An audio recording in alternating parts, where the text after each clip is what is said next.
Hey, HRN listeners, mark your calendars for Sunday, October 13th. HRN and the National Young Farmers Coalition are teaming up for a special event at Churchtown Dairy in Hudson, New York. In honor of National Farmers Day, we'll be celebrating with local food, a screening of the documentary Common Ground, and a live panel featuring Lee Penniman of Soulfire Farm, Chris Nickel of Finca Ceremos, and more. The first 50 people to register get a free gift at the door. It's a fundraiser for young farmers and HRN supporting farmer leadership, HRN's education programs, and Farm Bill advocacy.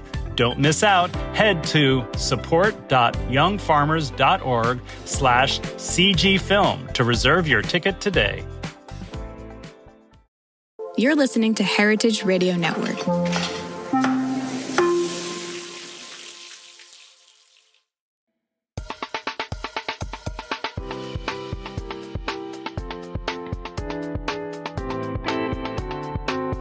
Hey everyone, this is the Muse News. We are reporting on a really cool event that just happened in New York, the 2024 Chelsea Market Annual Benefit for the Anne Saxelby Legacy Fund.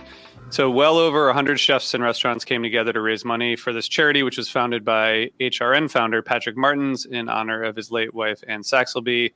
Our fellow and correspondent Jessica Gingrich attended and recorded a bunch of testimonials from attendees. And we're going to talk to Jess in just a second, but I thought first we would just play some of these testimonials that Jess got, because I think that'll give listeners a flavor of this really unique event, and then we will chat with Jess about it.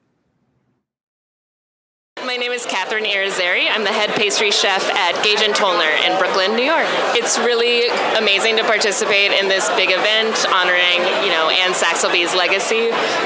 She left such a huge footprint on the culinary world, and it's great to be able to support students who potentially could be future Anne Saxelbys. And we work very closely with Saxelby as a vendor for cheeses within the restaurant.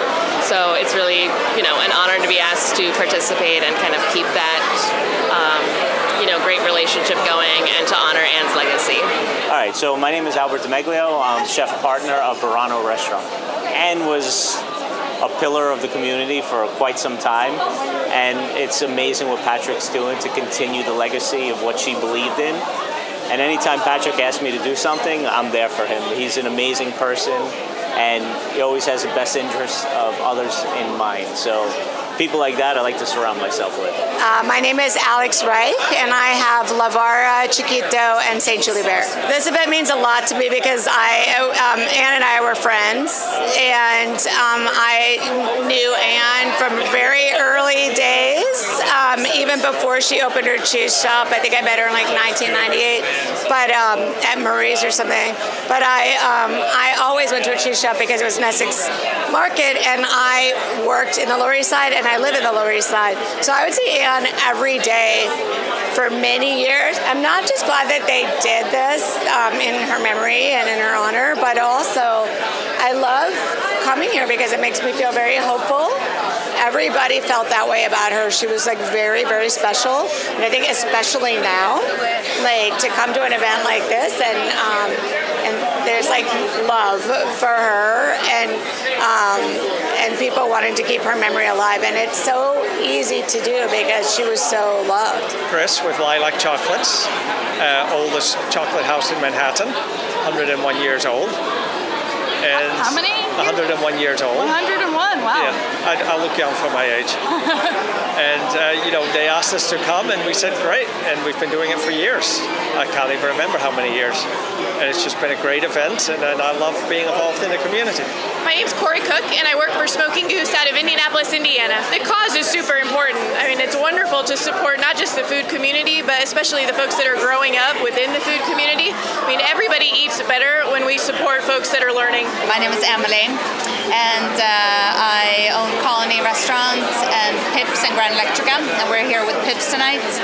And I have known Anne and Patrick, or Anne, since 2000, maybe when she first started selling cheese to restaurants. I think the restaurant I worked as a server was called Public, and I think it was one of her first accounts. And she used to come with like a block of cheese on her bike. We continued to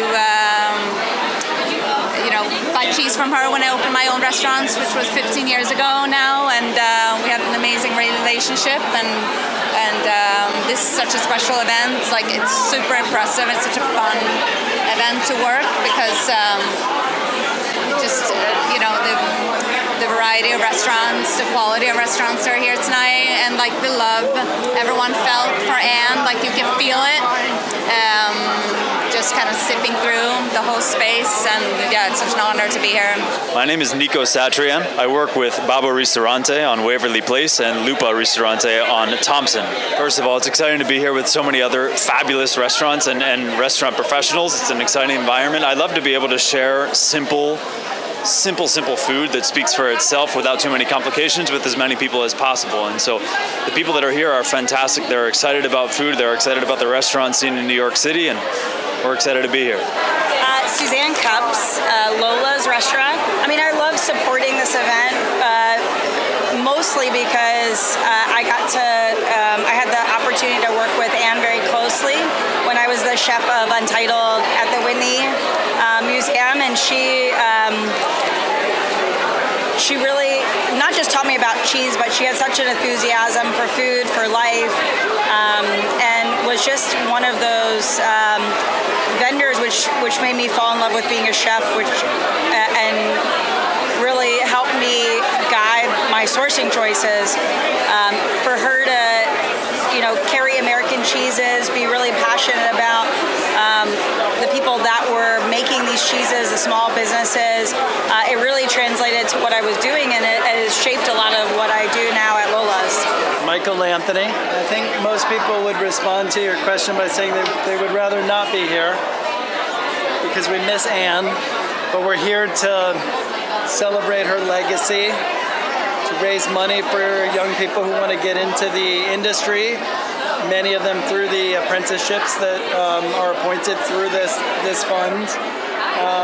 I'm here because I was a friend of Anne's, and I admired her work, and I thought she was a great person.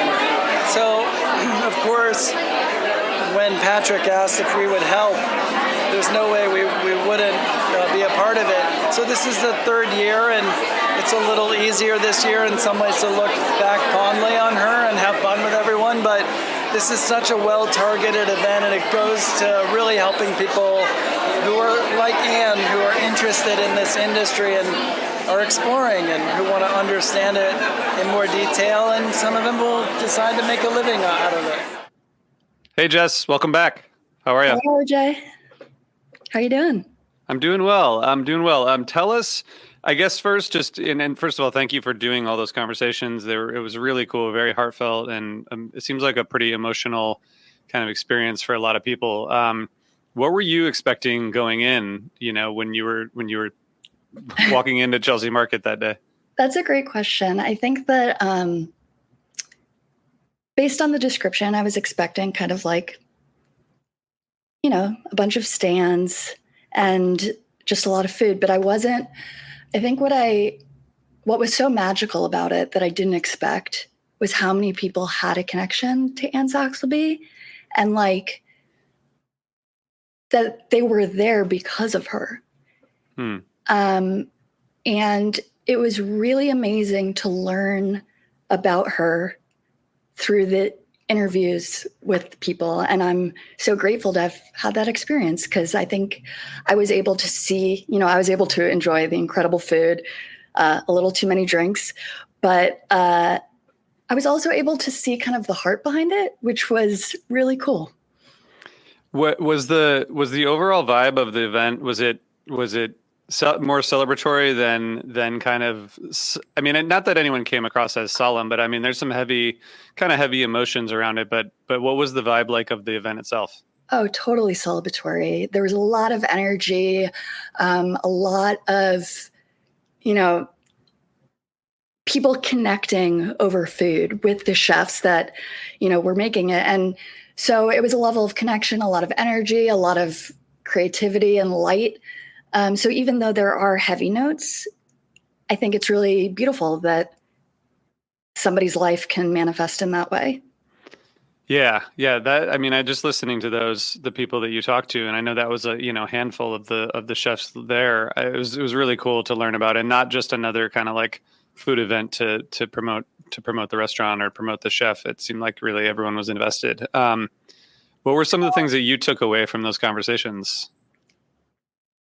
It was so clear that the New York food community is a special place, but I think, and it's tight knit, but I think more so, it spoke to how an individual, no matter, it's not the years in your life, it's the life in your years, and that you can have an impact on so many people by just being kind and open and generous and following your heart. And also, of course, I love cheese, but like, no, I think it really spoke with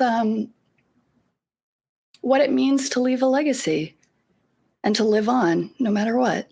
And that's really cool. Yeah, that is really cool. And I mean, I think like the scope of this event, is pretty impressive, having closed down a couple floors of Chelsea Market to do it, and hundreds of people participating, and then hundreds more attending. I mean, it seems like it was a huge production, but I wonder if it felt like more approachable maybe than the number of people. I think both, right? Like, I think you waited online, you got checked in. They shut down Chelsea Market, right? Mm-hmm. Like, so that, it was huge, but you weren't waiting around for food. And as I said, it was pretty intimate for the amount of people there, in terms of like, you rarely get to talk with these chefs that make these incredible foods.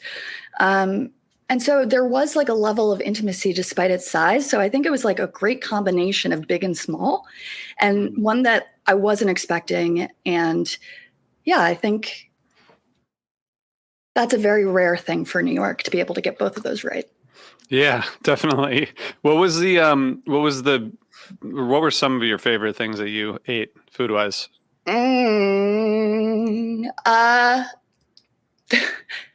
It's hard to pick just one, and they kind of all blend together insofar, not blend together, but I had some like really good crudo.